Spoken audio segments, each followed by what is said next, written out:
First up, this hour, traffic has been disrupted on the N2 road in Mthatha in the Eastern Cape. This is due to a student protest.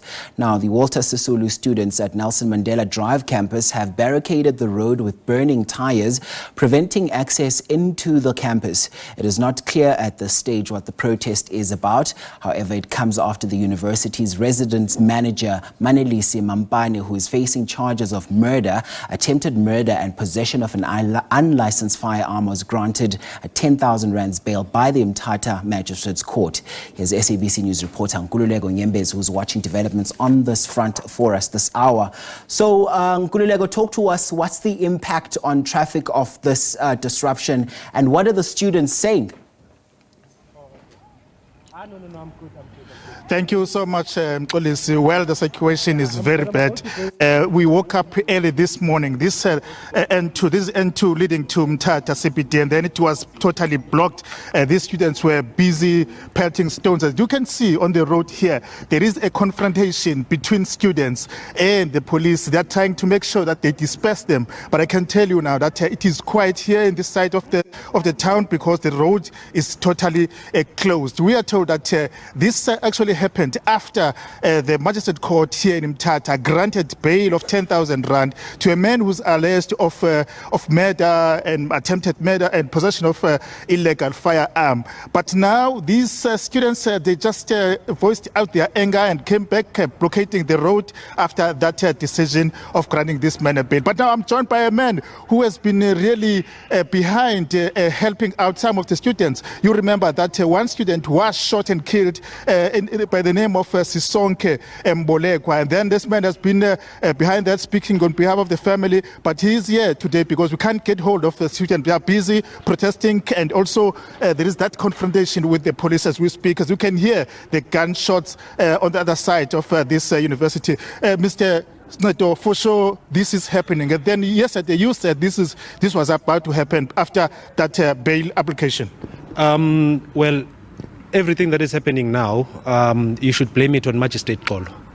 You understand? Because in his preamble, in his judgment, he did mention that there's a public outcry that in the interest of justice, Mr. Mampane must not be released. And also, it was put to the court, and no one disputed it, that the investigating officer doesn't have the address, the so-called safe house address of Mr. Mampane. Two, it was put to the court that indeed this fellow will tamper with evidence, as he had done so with Sisonke, as he was alleged to have done so with Sisonke. Remember that at some point Sisonke was deregistered, and then they referred to him as a stranger that trespassed into Walter Sisulu University and then got shot.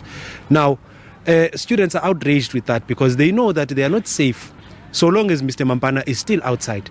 But Magistrate Polo ignored all of that and came with a baseless judgment that seeks to say that the public cannot dictate to what the court must say. But they are forgetting that in the CPA, the Criminal Procedure Act, it still states that could the release of this person cause lawlessness and disruption and cause, public violence. He mentioned that himself. And you know what is strange, Nkululeko, is that in the middle of his judgment, a note came in, and then he had to adjourn, and then came back with a whole different attitude. So whatever it is that is happening here must be blamed on Magistrate Polo, and we're going to write to JSC, by the way. But do you think what they are doing now, blockading the road, pelting stone to the passing vehicles, is a solution to the problem that we are facing right now?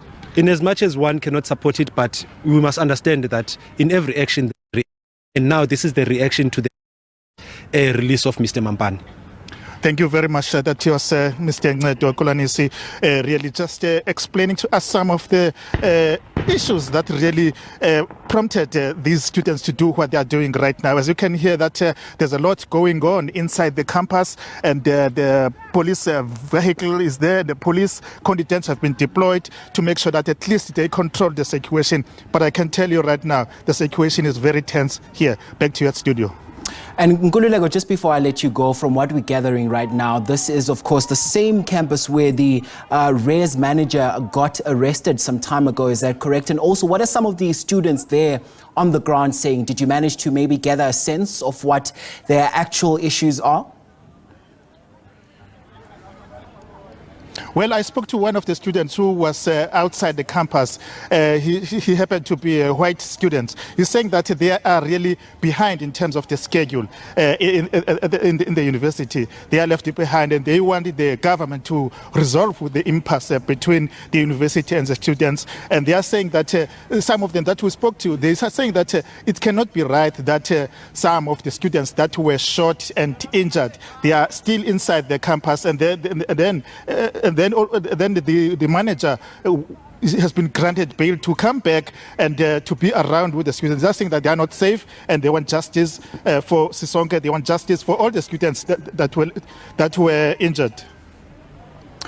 And Nkululeko, let's also get a sense of what's actually happening where you are right now. If I can just ask your camera person to just pan for us and give us a look and feel of what's actually happening there. Right now, these police, they are trying to make sure that they are pushing away the students that who are trying by all means to come back and blockade the road here, the N2 road, just between Mthatha and Atra City here in this part of the small town of Mthatha. And they are inside now, the campus. They have been pushed back. They are fighting. They are carrying sponge, or what's called mattresses, and then they are fighting with it. They are using them as their shields, and they are pelting stones to the police, and the police are firing rubber bullets to them to make sure that at least they disperse them. So the situation is very tense. We can't go closer to what is going to see exactly what is going on there, but I can tell you that the situation is very bad. They are now singing, chanting, confronting the police. As you can see, that police are getting ready to fight back. So is that situation that we are really experiencing right now. You can see rocks and debris on the road. No traffic that is allowed now to go through N2 to Mthatha because of this situation. So it is like that. As you can see, that police are shooting at the students, and the students are pelting stones. So is that situation? It is very, very, very bad. And Nkululeko, I'm going to ask that I try and keep you on the line for just a moment, because you are our top story this hour. I mean, what is happening there is clearly what seems to be a looming standoff that is currently happening now.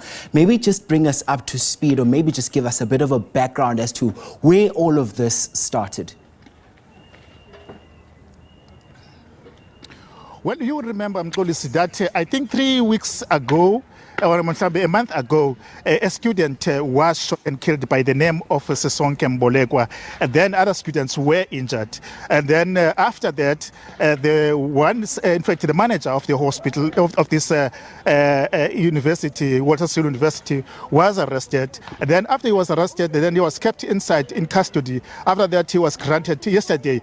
He was granted a bail of 10,000 rand. And then the students were not happy about it. They are saying that it cannot be right, it cannot be good that this suspect is granted bail, because he is facing a number of charges, including your murder, attempted murder, and the possession of unlicensed firearm. So they are saying now, no, it cannot be right. They decided to come back and regroup and started again afresh what they were busy doing a month ago. So the situation is like that. And then we're not sure whether maybe the authorities will be able to really to push them back to the campus. And then we're not sure what will happen if maybe they go back to the campus, because it seems as if they are very volatile, and the situation remains like that. And it's unfortunate, Nkululeko, that all of this comes at such a crucial time when students are supposed to be preparing for their examinations, right? Yes, they are. They are busy preparing for their exams. But now, let me bring in the spokesperson of the police here in the Eastern Cape, who's going to tell us about this contingent of police, because we understand that you have deployed a number of police to make sure that you control the situation here. Can you just maybe tell us more about what is really happening here? Good morning, Nkululeko, and to the viewers at home. We are here as the SAPS to maintain law and order. As you have already alluded to, that the students are protesting here following the bail of the murder suspect. So we are here as the SAPS to ensure that the motorists are able to access the road and that we bring a stop to all the lawlessness that is currently taking place by the students. We saw a number of students pelting stones to one of the police vehicles here, and then it has been going around this gun alone. Maybe why it took so long for you to bring more police to control the situation? It did not really take us long, but it's just that we also have to ensure that we do not harm anyone in the process, as we are trying to maintain law and order in the area. So we even though we are trying to maintain the situation, but that we also do not harm the students in the process. Thank you very much. There's a spokesperson for the police here in the Eastern Cape. Then we are trying to make sure that we show you what is actually going on here, because this standoff between police and students is going on. Now we can see the provincial leadership is here, and they have come here to monitor the situation. But you can see also that rubber bullets has been, stand grenade has been opened. As you can see, that really is getting worse right now, because the students are not backing off. They are busy. The police who are just on the N2 road trying to protect them or to prevent them to come anywhere closer to the N2 road. So the situation is like that. So we don't know how long this is going to take. There, or gave us a bit of a background into all of this, is that a student protest over poor living conditions some months ago turned deadly when a university residence manager allegedly opened fire on demonstrators, resulting in 1 death and 2 injuries. Now, these organizations as well, Nkululeko, such as the South African Human Rights Commission, came on and also expressed deep concern over the incident and, called for a thorough investigation into it, which is why right now we are potentially seeing all those disruptions that are flaring up at this moment. Listen, Nkululeko, let's park it here for now, and thank you very much, and do keep an eye on that story for us. Thank you so much.